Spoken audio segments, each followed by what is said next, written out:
자, 이제 두 번째입니다. 우리는 공기업의 전기직 입사를 위해서 공부를 해야 되고 그 준비 방법은 뭐냐? 첫 번째는 이제 스펙 준비예요. 토익과 자격증이 있는데 그 다음에 두 번째는 뭐야? 필기시험 준비, 전공. 세 번째는 면접 준비. 그러니까 크게 말씀드리면 스펙이라고 하는 거는 뭐야? 서류죠. 서류. 서류에 대한 거, 필기시험에 대한 거, 면접에 대한 거예요. 총 세 가지를 우리가 준비 방법을 보시면 돼요. 그런데 이 스펙이라고 하는 게 예전에는 이제 이 스펙이라고 여러분들 많이 부르시는 이게 예전에는 뭐 정말 굉장히 높았어요. 뭐 토익이 높을수록 좋다. 그래서 토익 900점, 자격증도 몇 개? 한 2개, 뭐 많으면 4개 이렇게 돼 있고. 그죠? 기타 뭐 한국사에, 그죠? 그 다음에 뭐 커말에 등등등 무지하게 많아요. 어떤 회사는 한자도 도움이 된다 해서 한자 3급까지 보는 학생들도 있었어요.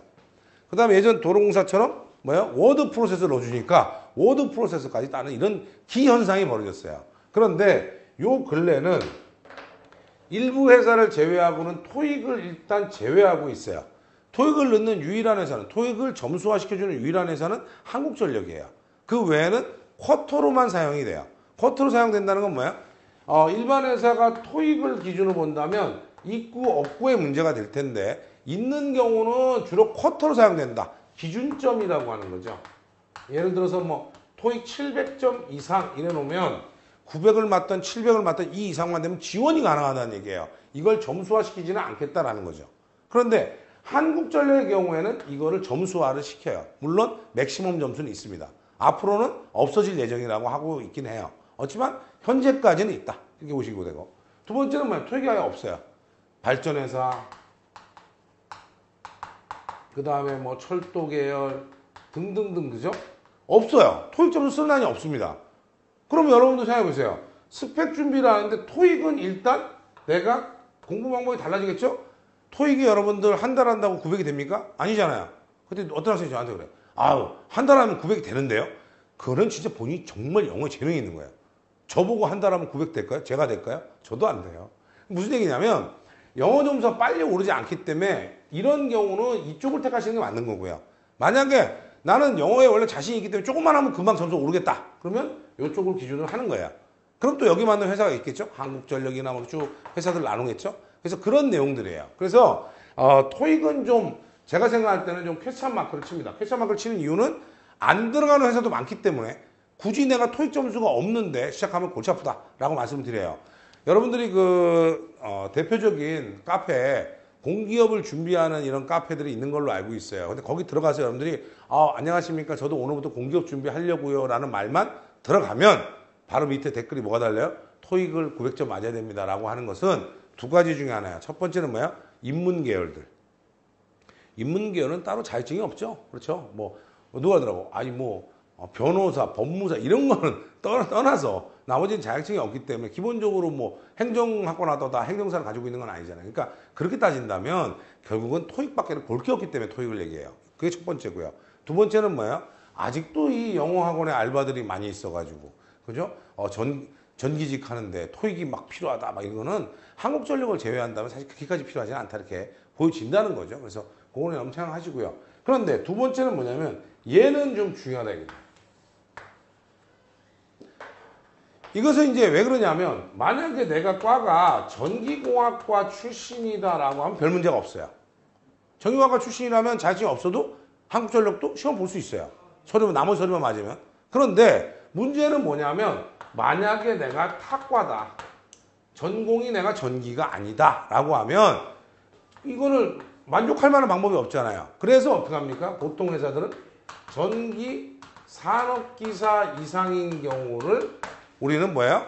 어떻게 보는 거예요? 전기과를 졸업한 거와 동등하게 인정을 해주는 거예요. 그럼 동등하게 인정한다는 건 뭐예요? 불리한 조항이 없어진다는 거예요. 그런데 일부 회사는 또 뭐냐? 전기기사를 필수로 넣는 경우도 있어요. 그러면 우리 입장에서는 뭐야? 자격증은 필수가 되는 거죠. 그런데 이거를 필수로 하는 거에 좋은 점은 뭐냐면 필수로 하는 거에 좋은 점은 있죠. 왜? 이 시험이 결국은 이 공부한 것이 이 필기 시험의 전공과 다르지 않아요. 물론 뒤에 가서 제가 또 다른 챕터에서 과목들을 말씀드리겠지만 다르지 않아요. 그랬더니 이제 질문이 제일 많은 게 뭐예요? 아니 그러면 나 전기기사 따면서 공부했는데 전공 이론 또 들을 필요 있냐라고 얘기합니다. 여러분들 전기기사 따면서 주로 어떻게 했어요? 전기기사하고 물론 공기업 준비하는 거하고 또 다른 챕터가 준비되어 있기 때문에 그때 다시 말씀드리겠지만 포괄적으로 말씀드리면 얘는 100점 만점에 60점 맞는 공부를 했던 거고요. 얘는 어때요? 100점 만점에 100점을 맞기 위한 공부를 해야 되는 거예요. 내용이 다르단 말이죠. 이게 됩니까? 그래서 처음부터 이걸 하면 이게 도움은 돼도 100% 이 방법으로 공부하면 계속해서 공부를 오래 하셔야 된다는 얘기예요. 그래서 그런 부분이 있다. 그래서 자격증을 반드시 해라. 그 다음에 이제 여기에서 필기시험 준비에 또 하나는 뭐예요? 안 적어놨지만 NCS라고 하는 거죠. 예전에 이제 NCS가 이제 쉽게 얘기하면 직무적성이에요. 직무적성인데 이것을 이제 박근혜 정부 들어서 NCS라 해서 국가 통합으로 바꾼 거죠. 그래서 국가에서 얘기하는 이 직무에 대한 것들을 수행할 수 있게끔 여러 가지 항목을 둬서 문제화 시킨 거예요. 그런데 변질이 됐죠. 왜 변질이 됐냐? 결국은 예전에 있었던 직무적성의 범위를 크게 벗어나지 않더라라는 얘기예요. 어느 회사도 NCS를 만들어서 출제하는 회사는 없어요. 그러다 보니까. 왜? 직무적성을 그 회사에서 만들어내기 너무 어려운 거죠. 그러니까 결론은 뭐야? 이 직무적성에 대한 내용을 NCS로 대치를 하면서 뭘로 간 거예요? 전부 외주화 시킨 거예요. 그래서 실제로 출제하는 회사는 없어요. 그럼 여러분들 준비할 때 어떠시겠어요? 야 이거 내가 도로공사 시험을 보는데 어느 출판사 보니까 도로공사 NCS라고 있던데 사서 공부했단 말이에요. 그래 도로공사 떨어졌어요. 다음에 수자원공사 준비하려고 또 NCS 샀어요. 왜 내용이 똑같지? 그렇다는 거죠. 왜? 같은 회사에서 같은 출판사에서 여러 출판사들이 다 동등한 내용을 얘기하고 있는 거예요. 그래서 여러분들이 NCS 교재가 어느 회사는 괜찮고 어느 회사는 안 괜찮다고 얘기하면 제가 들어보면 사실은 그 메이저 출판사들은 내용이 똑같다는 거예요. 그래서 저는 차라리 이 방법을 여러분들한테 제가 제안해드리면 다른 이제 NCS 강의하시는 분들이 보면 제가 적으로 느껴질지 모르겠지만 제가 그냥 제안해드린다면 기본적으로 NCS 교재를 한 2권 정도 풀어보시고요. 그죠? 이걸 풀기 앞전에 삼성 직무적성이에요. 이걸 꼭 공부를 하세요. 삼성 직무적성은 강사진도 화려하고 수준이 높은 강의가 많습니다. 이걸 듣고 나서 얘를 한번 풀어보세요. 어떤 느낌 받나? 제가 얘기하는 제안을 잘 생각하셔가지고 제가 뭐 사트는 어느 강사님이 정말 잘합니다 이런 얘기 안 하겠습니다. 다만 뭐예요? 그건 여러분들 검색해도 충분히 알 수 있는 거고요.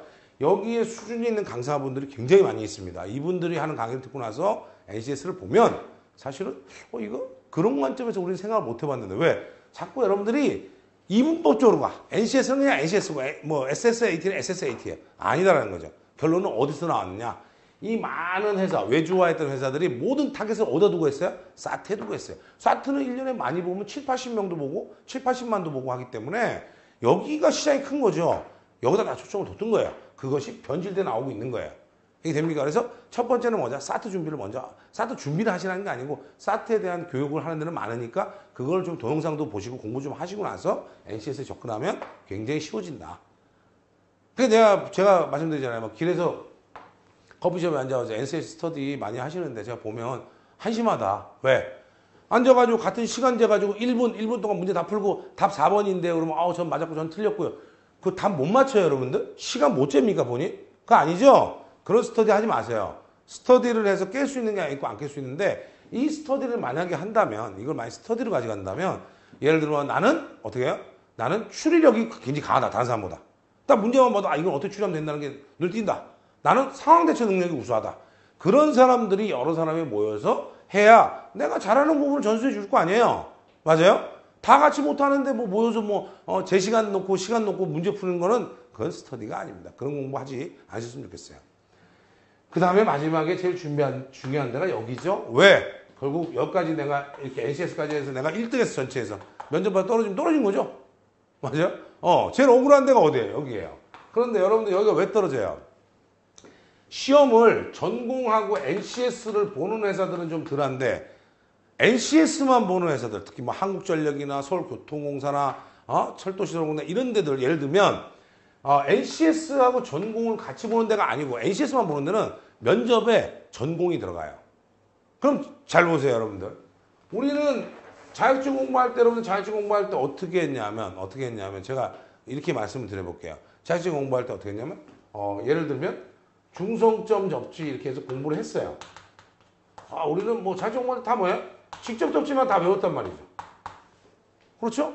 그런데 한국전력에 갔더니 자, 직접 접지를 하니까 이렇게 접지를 하니까 다이렉트 접지를 하니까 지락사고가 되면 굉장히 큰 전류가 일로 다 흘러버려가지고 외부로 노출되기 때문에 통신장애라든지 이런 것도 많아지고 문제가 된다. 그래서 이렇게 그냥 저항이 없이 다이렉트로 연결하는 방법을 직접 접지라고 했지만 우리나라는 지금 현재 이렇게 쓰는 것보다는 이거 이외에 지락 전류가 큰 지역에 대해서는 다른 방식을 쓴다. 아는 거 있냐? 있어요, 없어요? 없잖아요. 그럼 뭐야?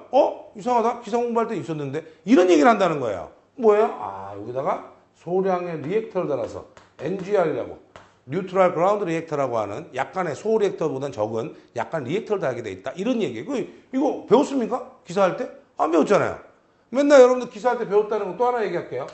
동기조상기 설명하고 있어. 동기조상기 이미 한전솔로에 없습니다. 미리 말씀드리면. 그러면 여러분들이 조상 설비가 뭐냐?